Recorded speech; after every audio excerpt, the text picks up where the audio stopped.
कहते हैं जिसके सपने बड़े होते हैं उसकी सफलता भी उतनी बड़ी होती है। कुछ इसी तरह की सोच एक जूस की दुकान पर बैठे इस छोटे से बच्चे की भी थी।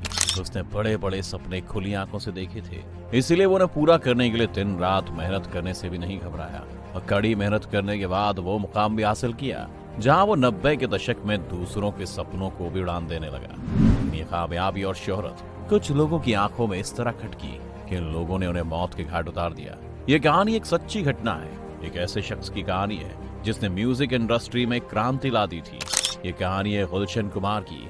अब सोचिए आखिर गुलशन कुमार की हत्या क्यों हुई, क्यों इनके हत्यारों को आज तक सजा नहीं हुई, ये सब जानेंगे आज हम अपनी इस वीडियो में, तो बने रहिए हमारे साथ अंत तक। गुलशन कुमार एक बेहद सौम्य और सरल स्वभाव के शख्स थे।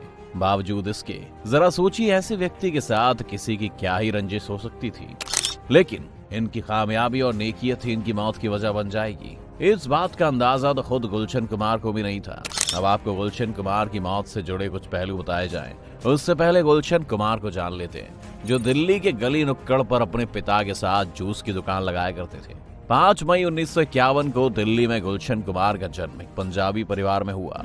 जब गुलशन कुमार का जन्म हुआ तो उनका परिवार काफी तंग हालत में जिंदगी का गुजारा कर रहा था। उनके पिता की दरियागंज में एक छोटी सी जूस की दुकान थी। पिता की जूस की दुकान पर अक्सर छोटे से गुलशन उनके साथ ही बैठा करते थे और बड़े बड़े ख्वाब देखा करते थे। गुलशन को कभी भी अपने पिता के काम में दिलचस्पी नहीं थी, बल्कि वो तो कुछ बड़ा ही करना चाहते थे। उनकी यही सोच उन्हें कैसेट के व्यापार में ले आई, जिसकी शुरुआत पिता की जूस की उसी दुकान से हुई, जहां अब जूस के साथ साथ सस्ती कैसेट्स भी बिक रही थी। गुलशन की दिल्ली में सस्ते कैसेट्स बेचने की रणनीति अच्छी थी, तो काम भी अच्छा चल पड़ा। गुलशन कुमार को कैसेट्स का काम में सक्सेस मिली तो कुछ और बड़ा करने की चाह भी बढ़ गई। महज 23 साल की उम्र में गुलशन ने अपने कैसेट्स का काम को बढ़ाने के इरादे से नोएडा में सुपर कैसेट इंडस्ट्रीज के नाम से एक कंपनी खोल दी। इस कंपनी में गानों के ऑडियो कैसेट बनाए जाते थे। उनके बनाए गए ये कैसेट्स कम रेट में लोगों को मिल जाते थे, जिससे उनकी डिमांड बढ़ने लगी। इस काम में सक्सेस मिलने के बाद गुलशन कुमार ने मुंबई का रुख करने का फैसला किया और वहां शिफ्ट हो गए। यहाँ उन्होंने अपनी कंपनी का नाम बदलकर टी सीरीज रख दिया। अब गुलशन कुमार ने धार्मिक गानों की कैसेट का बिजनेस भी शुरू किया और पहले की तरह ही इन कैसेट्स को भी सस्ते दामों पर बेचने लगे, और वो इसलिए क्योंकि वो हिंदू धर्म को आगे तक ले जाना चाहते थे। इसी के चलते उन्होंने हिंदू पौराणिक कथाओं पर भी फिल्म्स बनाई। अब माया नगरी मुंबई में गुलशन कुमार की सक्सेस नोएडा से कई गुना ज्यादा बढ़ गई थी, जिसके बाद गुलशन कुमार का अगला कदम था फिल्म इंडस्ट्री। फिल्म इंडस्ट्री में गुलशन ने अपना लक आजमाया और साल 1989 में उनकी एक फिल्म आई जिसका नाम था लाल दुपट्टा मलमल का। ये फिल्म लोगों के बीच कुछ खास कमाल नहीं कर पाई, लेकिन इस फिल्म के गाने लोगों की जुबान पर ठहरने लगे थे और धीरे धीरे इन्हीं गानों ने गुलशन को लोगों के बीच पहचान दिलाना शुरू किया। इसके बाद उन्होंने आशिकी, जीना तेरी गली में और दिल है कि मानता नहीं जैसी फिल्म्स बनाई। इन फिल्मों में से आशिकी और दिल है कि मानता नहीं फिल्म के गाने सुपरहिट हुए और लोगों की जुबान पर चढ़ गए। गुलशन कुमार ने गरीबी को नजदीकी से देखा था। शायद यही वजह रही कि सफलता के आसमान पर पहुंचने के बाद भी वो हमेशा जमीन से जुड़े रहे। उनकी सफलता सिर्फ उन तक सीमित नहीं रही, बल्कि उन्होंने अपनी कामयाबी से बहुत से लोगों को सक्सेस दिलाई और बॉलीवुड को कई महान सिंगर्स भी दिए, जिनमें सोनू निगम, अनुराधा पौडवाल, वंदना बाजपेयी और कुमार शानू जैसे कई बड़ी हस्तियां शामिल हैं। गुलशन कुमार नए टैलेंट को मौका तो देते थे, लेकिन जैसे जैसे वो सिंगर सक्सेस होते जाते गुलशन उनसे दूरी बना लेते थे। उनकी नजरें हमेशा नए टैलेंट्स को तलाशनी थी। उनकी इसी खासियत ने कई लोगों की जिंदगी को संवार दिया और कई लोगों की नजर में वो कांटों की तरह चुभने भी लगे, और यही चुभन उनकी मौत की वजह बनी। दरअसल 90 के दशक में बॉलीवुड में अंडरवर्ल्ड ने अपने पैर पसार लिए थे।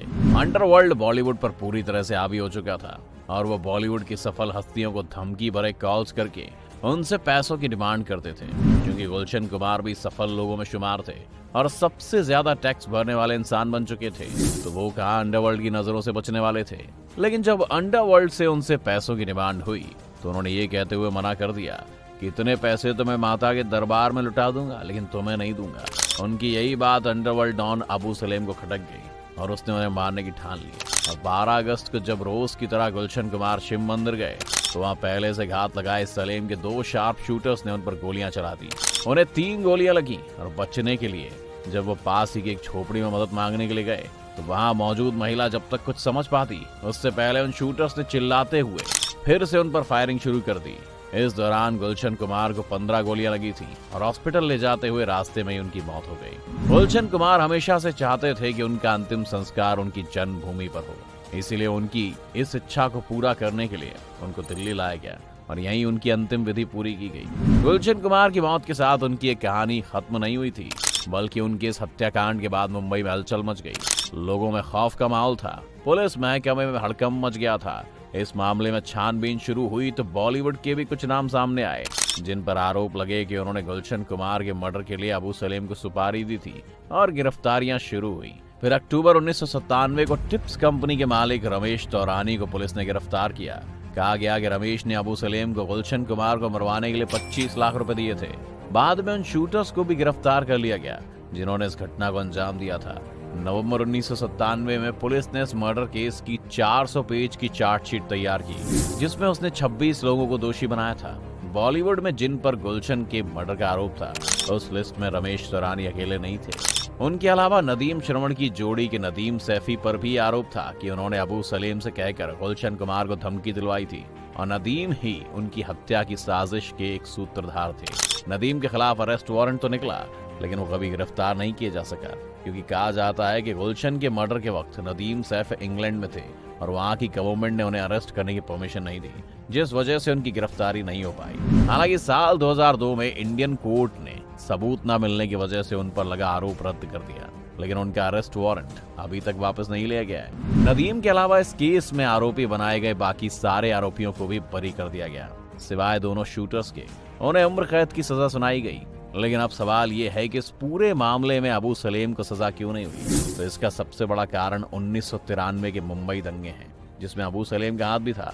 2005 में जब पुर्तगाल से उसे भारत लाया गया, तब उस समय उसे दंगे का मुख्य आरोपी बनाकर ही लाया गया था। उस वक्त भारतीय पुलिस अपने एफिडेविट में यह बताना भूल ही गई कि ये गुलशन कुमार के मर्डर का भी आरोपी है। सुरक्षा एजेंसी से हुई इस भूल के चलते आज भी अबू सलेम के ऊपर गुलशन कुमार के मर्डर का केस नहीं चलता है। यही वजह है कि गुलशन कुमार के असली हत्यारों को आज तक सजा नहीं मिली। अब आप गुलशन कुमार के मर्डर केस पर क्या सोचते हैं? आप हमें एक कमेंट करके जरूर बताएं।